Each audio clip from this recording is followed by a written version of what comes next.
Hello, everybody. I'm going to work on another sub-series, I guess. I don't even know how to organize all this stuff, but I want to talk about happiness for a minute. You know, a lot of times in my life, I felt like I don't deserve happiness. And I don't think it's an overt assessment of myself, okay? I think that a lot of times society tells us to not be the person we really are. And it does this in a multitude of ways, you know. The primary one for me is the law, the legal system, okay? There are many ways in which a number of individuals have been discriminated against and are still discriminated against. And it's, the primary basis of that is the legal system. They could try to combat it with lawyers and things like that, but a lot of people just don't have those types of resources. So they are stuck within whatever the legal parameters of the municipality, the county, the state, the country that they are in.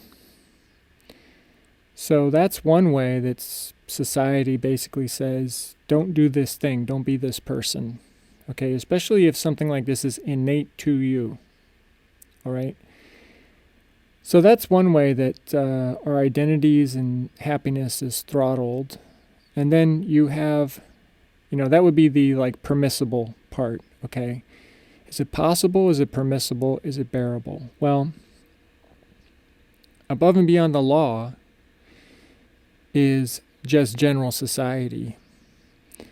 And, theoretically, people say, oh, words can't hurt, words aren't, just get over it, move along. The problem is that words set the tone for action. So if we lived in a theoretical universe in which violence was never allowed, like let's say you could not hurt someone, you had this shock collar on, right? You go to hurt them, you get the shock, you fall down. No violence. Well then, truly, we could say anything to anyone. We could say anything in front of someone else's kids that they don't want to hear profanity. We could say anything to any other group on earth, no matter how foul or, terrible or evil or whatever. The problem is we do not live in that world where violence is curtailed. So if you have a specific type of person that's vulnerable, whether it's a woman, a child, a minority, some other group that is not, the ruling body, let's say, of the geographical area, then words and language and slurs can easily be used as a gauge of who's allowed to do what, right? So let's say you're in a place and you are a specific ethnic group and you're walking through town during the day and someone makes an offhanded remark, okay? Well, in broad daylight, it's very less likely someone's going to attack you, especially if the police could be near, right? As soon as the sun goes down, that's a whole different story. There's less people, less surveillance. The cameras are shittier at doing night stuff typically. Okay, and then those words are more powerful because now someone can operate within the shadow of nighttime. Okay? And then it gets worse if you're in a more obscure location or if you're in a less populated location. My point is that the words matter because they have fear attached to them that is backed up usually, could be backed up under the right circumstances by action, by violence, by, discriminatory actions, okay? So that's another way that people are oppressed. So you have the law, you have the tone of the political and cultural environment in which you are ensconced. All right? So when you are looking for personal happiness, I think a lot of times, we have all these subliminal and covert, and I'm not talking conspiracy stuff. I'm just saying there's a lot of pressure on us in different ways to not be the full expression of who we want to be. And all of that bleeds into our subconscious sometimes, in which we say, maybe they're right. Maybe I shouldn't become a unicycling, chainsaw juggler. It's ridiculous. Whatever your thing is, or whoever you want to be. Let's say you want to be a songwriter, right? And your family and the people around you are like, what are you talking about? You can't make, 2 rhymes in the same sentence. You don't know how to do this stuff. What the hell, They don't see what you see. Now, I'm not saying that you could be incorrect in assessing your native abilities, or, we talk about native abilities. So maybe you're off, right? Maybe you're in fantasy land. Okay, well, that's different than if you know you can do it, or you think you could do it, or you want to try to do it, and people are busting your chops and telling you, no, just get back in your place. Well, and I'm not saying any of this to justify evil or malicious or mean shit. That's not what I'm saying. What I'm saying is that if the possible part is met, or you want to explore it, right? Is it possible for me to do this? And the permissible part may be present, but it's still allowed, let's say, okay? The bearable part, I think part of it is understanding that there is no native cap on happiness, okay? There may be native caps on what you can achieve, or how much time is in a day that, you can crank out product, or, do a specific activity. So space-time always has limits. But what I'm saying is happiness a lot of times is an emotional state, right? And I'll try to get into this with the hierarchy of needs and another pyramid that has corresponding emotional states. But my point is that you have the gas pedal for your happiness. I'm not telling you to become manic and just go off the rails and become unbalanced. What I'm saying is there is no natural native cap to happiness. There is no reason for you to not say, I'm going to do all the things I want to or can do to be as happy as possible. Okay, it's infinite. There's no natural cap on it. The cap comes from the law, or people trying to throttle your enthusiasm, or telling you that you're full of crap, or your head's in the clouds. The bottom line is these people do not know the inside you. They don't know your soul. They don't know your mind. They don't know what you're capable of. These are things you need to assess. You can listen to them and take their advice, but they don't know. I mean, that's just the way it is. So I'll repeat a story. I'm going to tell it wrong, of course. It's what I do. About Buckminster Fuller.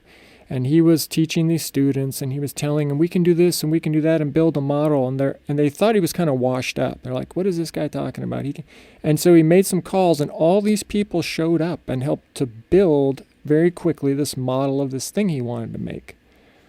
And that's the difference between the person perceiving the act, the dreams, the placeholders, and the people on the outside looking in, at them, at this, just three-dimensional being, this entity, and saying, I don't know about that. You're the only one that can dream and imagine all the pieces and use your free will and willpower to manifest these things. And I'm not talking about manifest in a woo-woo sense, okay? I'll get into manifestation later, but it doesn't work the way a lot of people think it does. It is part of balance. It can be seen, on a granular level in the balance ledger. there may be parts of it that are chaos theory and we can't explain, but much of it can be explained.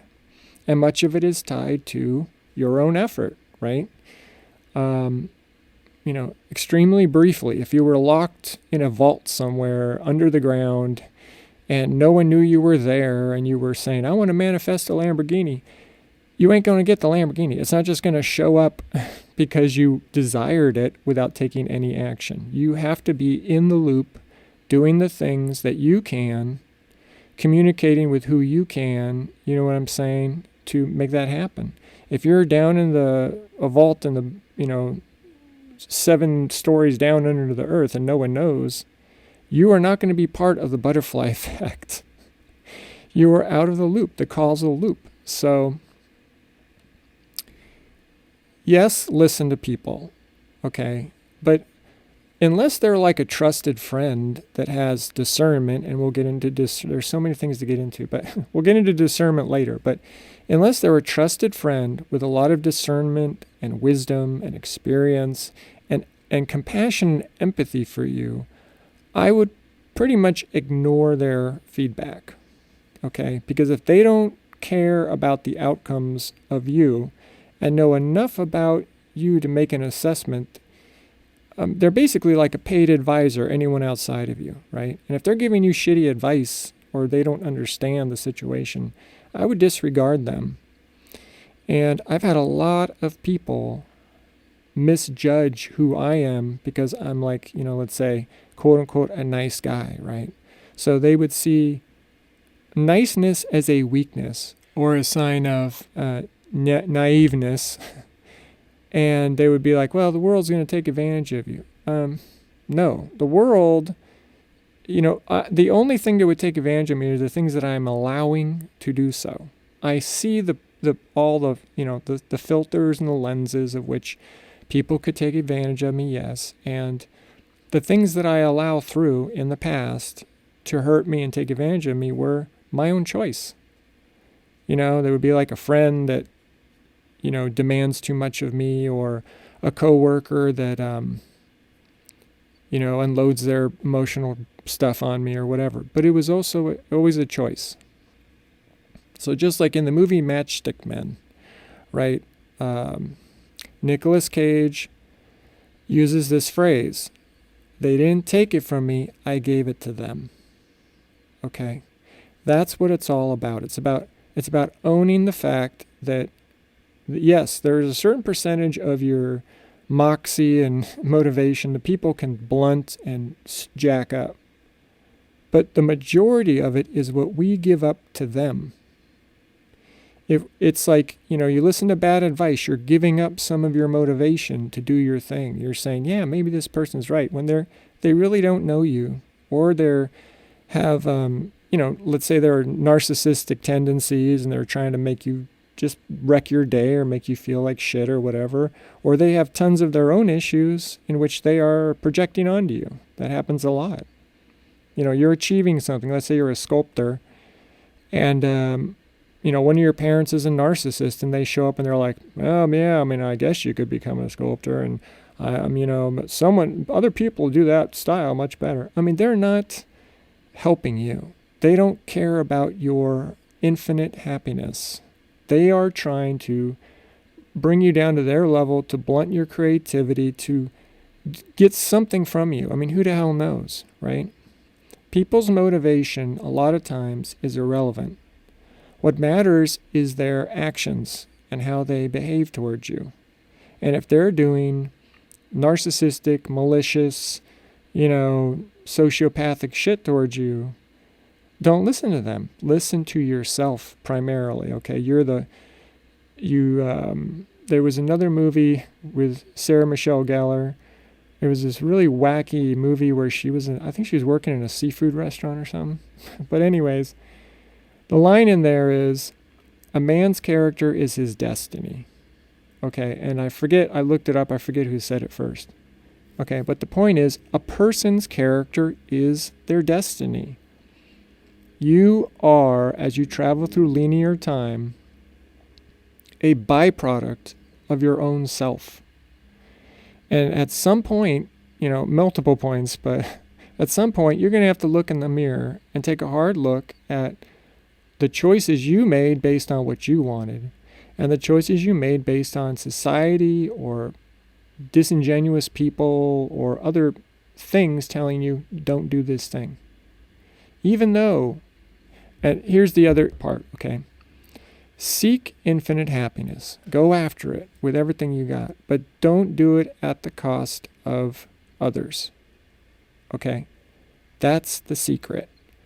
To be guilt-free and regret-free is don't do it at the cost of others. And this is why, and I guess I'll touch on this somewhere else, but people get pissed off at people that are millionaires and billionaires, okay? To me, I'm happy for them. On paper, if they got their money through busting their ass or innovation or even luck, I don't care, the lottery, whatever, it doesn't matter to me because I'm wishing them infinite happiness. I want them to be happy. Now, if that's coming at the cost of, corruption or bad practices or abusing employees, that's obviously I don't approve of that, right? Or if they're doing something like dodging all their taxes, obviously that is not good and we need that money for society to work, right? So yeah, you have to use discernment and say, just because this person has a shit ton of money does not make them bad. It does not make them any less personally motivated or unethical or unmoral than me. It just means they have a lot of money. And I don't care if they sit on that money for the rest of their life like Scrooge McDuck and don't spend it on jack shit. That's their choice. If they lock it up in, accounts and do whatever, I don't care. Okay? That is the American dream.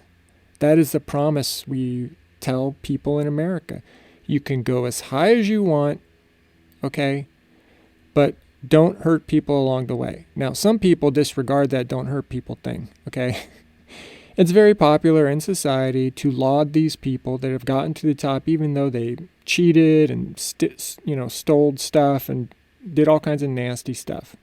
Okay. I get that. It is also kind of baked into our history and our love of, violence and alpha males and all this other stuff. I'm not talking about that. I'm saying if someone made it, which is the whole point of the American dream, we're making it, right? We're not just surviving, we're thriving. They made it way farther than you did, and they have a buttload of money. Who cares? It's their money. It's their private life. Other than malicious intent or bad practices, just let them enjoy their life. They earned it. So I don't have a problem with that. What I have a problem with is someone telling someone else on any level, some unwise person telling an artist or, a programmer or entrepreneur, hey, I don't know, man. I don't know if you should do this. And I'm not talking about a friend giving you advice. I'm talking about an asshole. Assholes and dicks, right? My point is, happiness is infinite. You have your personal responsibility to yourself to seek out any happiness and peak experiences and meta experiences that you want to have. And you should not feel guilty about doing so, as long as it's not coming at the blood, sweat, and tears of innocent or uninformed people, and you're extracting that happiness like a vampire from these other things. Just do it ethically and morally, and forget about the haters. Enjoy the money, spend the money. I hope you're having a vacation on a yacht somewhere or on a beach. I would love that for you, okay? And forget about these attitudes. The happiness part is on you. The infinite part is baked into the equation of balance. The 3 questions. So ignore those people. Surround yourself with good friends, good advice, good advisors, even if they're, authors that are long dead. Okay. Sometimes that's the best thing because, you can just extract the wisdom from them and not have to be either disappointed or whatever. But my point is, go for it. Go for it ethically and morally, and just go for it. Because no one knows but you what your native caps are, your native limits, and happiness is out there, and it's waiting for you.